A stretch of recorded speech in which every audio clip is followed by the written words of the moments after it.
The open door policy. The open door policy was a set of principles created by the U.S. in around the early 1900s for the protection of equal privileges among countries trading with China and in support of Chinese territorial integrity. The open door policy was received with mostly universal approval in the United States, and for more than 40 years it was the cornerstone of American foreign policy in East Asia. The open door policy's main audience was the United States and East Asia, considering that they were the main two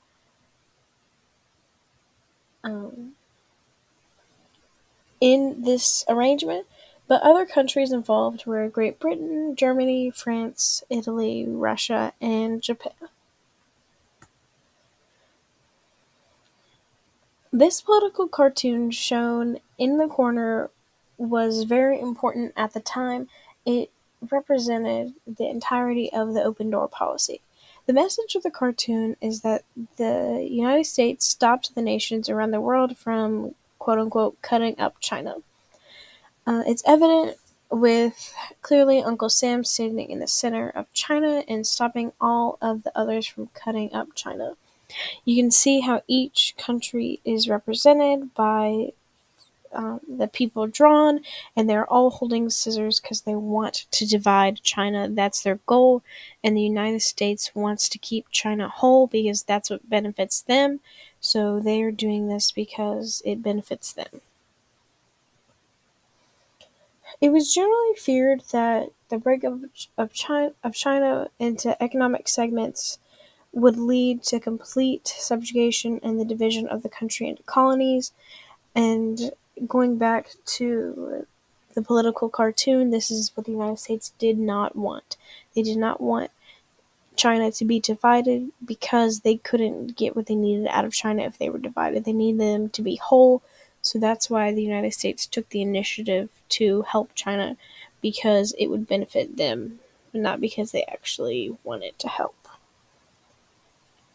The purpose of the open door policy was that each great power should maintain free access to a treaty port or to any other vested interests within its sphere, and only the Chinese government could collect taxes on trade, and no great power having a sphere should be granted exemptions from paying harbor dues or railroad charges.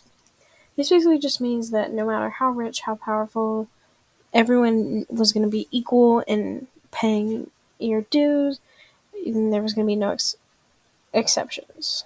Like, you were either going to pay it or like you were going to pay no matter what.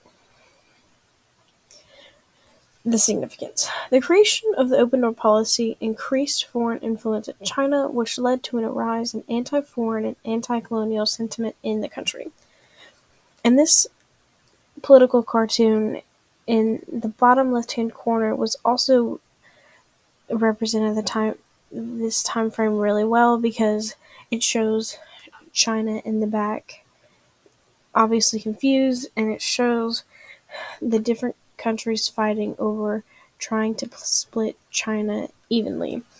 And this one is shown without the US, so that's why it shows China in disarray, because there's no one there to protect China.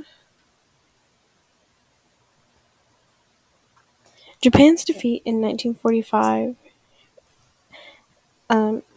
in the Second Sino-Japanese War and World War II ushered changes into the world order. And this and in 1949 in China's Civil War led to the ultimate demise of the open door policy. It ended all special privileges to foreigners in that country and contributed to the open door policy being rendered meaningless. Because even with this victory, the defeat was too great, and it created a divide in China, and the United States no longer felt that they would benefit from fighting to keep China together. So they decided that they were done with the open door policy because it didn't benefit them any longer. So they were like, they chose to be done.